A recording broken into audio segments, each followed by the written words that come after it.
As D C او آپ کو اور آپ کے جو نیچے ٹیم ہوتی ہے ای ڈی اوز کی ڈی اوز کی، ان کو پہلی دفعہ ریئلائزیشن ہوتی ہے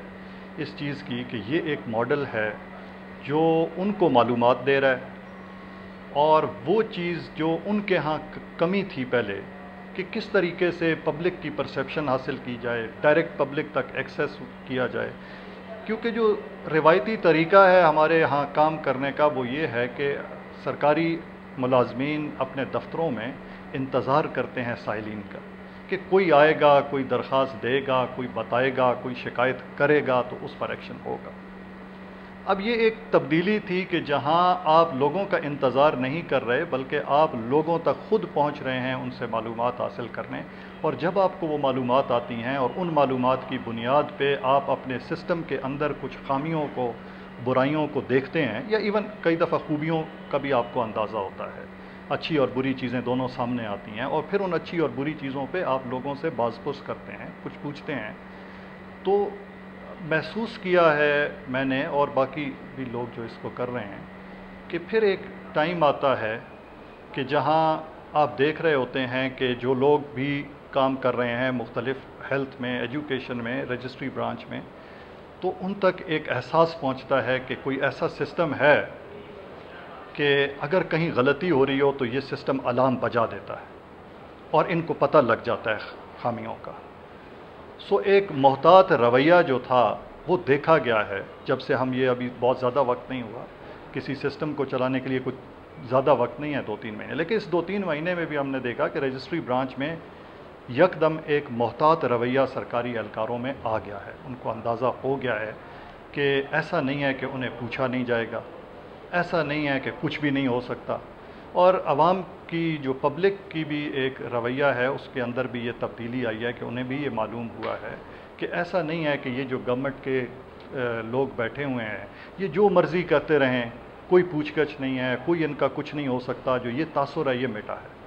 تو کافی حد تک ہم یہ دیکھ رہے ہیں کہ کرپشن میں کمی آئی ہے، لوگوں کے رویوں میں تبدیلی آئی ہے،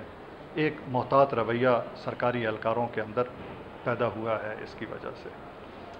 ابھی یہ بالکل آغاز میں ہے. اگر چیلنجز آپ کہتے ہیں تو چیلنجز بہت زیادہ بھی ہیں، بہت بڑے بھی ہیں. اس کی وجہ یہ ہے کہ ہم جا رہے ہیں بالکل ڈائریکٹ پبلک کے پاس. ہیلتھ ایجوکیشن رجسٹری برانچ میں جو لوگ آ رہے ہوتے ہیں، اور اب اس کی اگر انٹریز ہی آپ دیکھتے جائیں روز کے حساب سے، تو ایک مہینے میں سینکڑوں کی تعداد میں لوگ بنتے ہیں کہ جو اس سے مستفید ہوتے ہیں، ان فیسلٹیز سے گورنمنٹ کی آ کر مستفید ہوتے ہیں، یہاں پہنچتے ہیں. اور جس قسم کا آپ کے پاس فیڈ بیک آتا ہے اس کے اوپر پھر رسپونڈ کرنا. دیکھیں یہ تو اب تک تو ہم بات کر رہے ہیں انفارمیشن گیدرنگ کی. انفارمیشن گیدرنگ کے بعد جب آپ کو یہ چیزیں معلوم ہوتی ہیں، اس کے بعد پھر گورنمنٹ کے ہر انسٹیٹیوشن اور ہر ٹیئر سے یہ ریکوائرڈ ہوگا کہ وہ اکارڈنگلی رسپونڈ کرے اور اپنی پیس کو ان چیلنجز کے مطابق بنائے اور پورا اترے اس پرسیپشن پر، اس ایکسپیکٹیشن پر جو اس ماڈل نے پبلک میں آگے چل کر کریٹ کرنی ہے، جنریٹ کرنی ہے ایک پرسیپشن. وہاں چیلنجز آ جاتے ہیں ہیلتھ میں خاص طور پہ اور ایجوکیشن ڈپارٹمنٹ میں، دونوں میں بہت بڑے ڈپارٹمنٹس ہیں. ان کے جو متعلقین ہیں، بینیفیشریز ہیں، جن لوگوں کا پبلک کا ان سے واسطہ پڑتا ہے، ان کی تعداد بہت زیادہ ہے. ریسورسز گورنمنٹ کی اس کے مقابلے میں بڑی محدود ہیں. ہاں مسئلہ یہ ہے کہ ان ریسورسز کا ایفیشینٹ یوز اصل میں ریکوائرڈ ہے، جو کہ نہیں ہو رہا. یہ نہیں ہے کہ ہم کہہ رہے ہیں کہ جی جو موجودہ ریسورسز ہیں ان کو بھی بڑا ایفیشینٹلی یوز کیا جائے، ایسا نہیں ہے. اصل چیلنج یہ ہے کہ ان کا ایفیشینٹ یوز. اس کے لیے یہ ہوگا کہ آپ کی مکمل ہیومن ریسورس جتنی ہیلتھ میں بیٹھی ہے، ایجوکیشن میں بیٹھی ہے، ان سب کو اس چیلنج کا مقابلہ کرنے کے لیے اوپر آنا پڑے گا. یہ اکیلا ڈی سی او آفس کا پھر تک محدود یہ چیز نہیں رہے گی. بنیادی طور پر جو بڑا چیلنج ہے وہ یہ ہے کہ جب یہ آگے بڑھے گا یہ کام اور لوگوں کے علم میں آ جائے گی یہ ساری چیز مکمل طور پہ، اور یہ پوری طرح رائج ہو جائے گا تو اس وقت پھر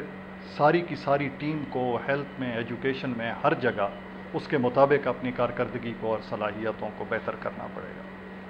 ایک اور چیلنج جو ابھی ہم موجودہ وقت میں فیس کر رہے ہیں وہ یہ ہے کہ جتنے انٹری پوائنٹس ہوتے ہیں جہاں پر انفارمیشن جہاں سے ہم نے گیدر کرنی ہے، جہاں پبلک آتی ہے، تو بہت سی جگہوں سے مکمل انفارمیشن فیڈ ہی نہیں ہو رہی ہوتی یا آ نہیں رہی ہوتی۔ ایک RHC ہے، اس میں ایک دن میں کتنی انٹریز ہوئیں، اس کو چیک کرنے کا میرے پاس سوائے اس کے اور کوئی میتھڈ نہیں ہے کہ میں کسی دن رینڈم جا کے وقتاً فوقتاً ان کا باقاعدہ ایک آڈٹ کروں، اور ہم نے کیا۔ ایجوکیشن ڈپارٹمنٹ میں ہمیں کچھ عرصہ انٹریز آ رہی تھیں، کافی عرصے سے دیکھ رہا تھا میں کہ جی کچھ ایسے DOs کے تھے جہاں سے انٹری زیرو آ رہی ہیں کافی دنوں سے۔ اب یہ ممکن نہیں ہے کہ وہاں اتنے دنوں میں کوئی پینشن کیس نہ ہوا ہو، کوئی لانگ لیو کیس نہ ہوا ہو، کوئی میٹرنٹی لیو کے لیے نہ آیا ہو۔ اسی طرح کچھ RHCs سے متواتر آپ کو زیرو انٹریز آ رہی ہوں۔ یہ بھی ممکن نہیں ہے کہ ان RHCs میں کبھی کوئی کیس ہی اتنے دنوں سے نہ ہوا ہو۔ سو اس سے یہ لگتا ہے کہ یا تو وہ یونٹس کام ہی نہیں کر رہے، بند پڑے ہیں، یا اگر کام کر رہے ہیں تو وہ انٹری نہیں کر رہے۔ اب اس کو کورابوریٹ کرنے کے لیے، چیک کرنے کے لیے ہمارے پاس پھر ایک ہی مینول ہی رستہ رہ جاتا ہے، اور پھر ہم نے یہی کیا کہ کچھ ایک ٹیم بنا کے کچھ لوگوں کی مختلف جگہوں پہ بھیجی اور جا کے ان کے ریسیٹ رجسٹرز چیک کیے ان تاریخوں میں کہ جہاں زیرو انٹریز ہوئی تھیں، ڈسپیچ رجسٹرز چیک کیے، تو اس میں پھر ڈیٹیکٹ ہو جاتا ہے کہ جی جن دنوں میں یہ زیرو انٹریز کرتے رہے ہیں ان دنوں میں کیسز ہوتے رہے ہیں لیکن انٹریز نہیں ہوتی رہی۔ تو اس طرح کے چیکس جنریٹ کر کے پھر آپ ایک سائیکلوجیکل چیک پیدا کر دیتے ہیں کہ لوگ انٹریز کریں، لیکن خود سسٹم کے اندر ابھی تک ایسی ایبلٹی نہیں ہے کہ وہ آپ کو یہ الارم ریز کرے کہ 5 ہونی چاہیے تھیں تو 4 ہوئی ہیں یا 3 ہوئی ہیں۔ یہ پھر مینول چیک کی ہے، اور اس میں یہی ہے کہ ہمیں دیکھنا پڑتا ہے ایک DCO کو یا EDOs کو کہ وہ اس کو کتنا ٹائم دے پاتے ہیں، کتنا اسٹرکٹ چیک رکھ پاتے ہیں، پیریوڈیکل جا کے رجسٹرز کو چیک کریں، دیکھیں کہ انٹریز کورسپونڈ کر رہی ہیں ان ریسیٹس اور ڈسپیچ رجسٹرز کے ساتھ، ڈائریز کے ساتھ جو وہاں انٹریز ہو رہی ہیں، اور مینول جو ہارڈ کاپیز ہیں اور ریکارڈز ہیں ان کو چیک کرنا پڑتا ہے۔ یہ ابھی آغاز ہے، یہ چند چیلنجز ہیں، چیزیں ہیں جو ہمارے سامنے ہیں، لیکن جو اس کا آغاز ہے، جس طرف یہ جا رہا ہے، وہ لگ رہا یہ ہے کہ جی یہ ایک بہت ہی سود مند چیز ہے، فائدہ مند چیز ہے، ایک ٹول خود گورنمنٹ سرونٹس کے اور پبلک کے دونوں کے ہاتھ میں ایک ایسا امپاورمنٹ کا ٹول آ گیا ہے کہ جس کے ذریعے وہ اس گورننس کو بہتر کر سکتے ہیں۔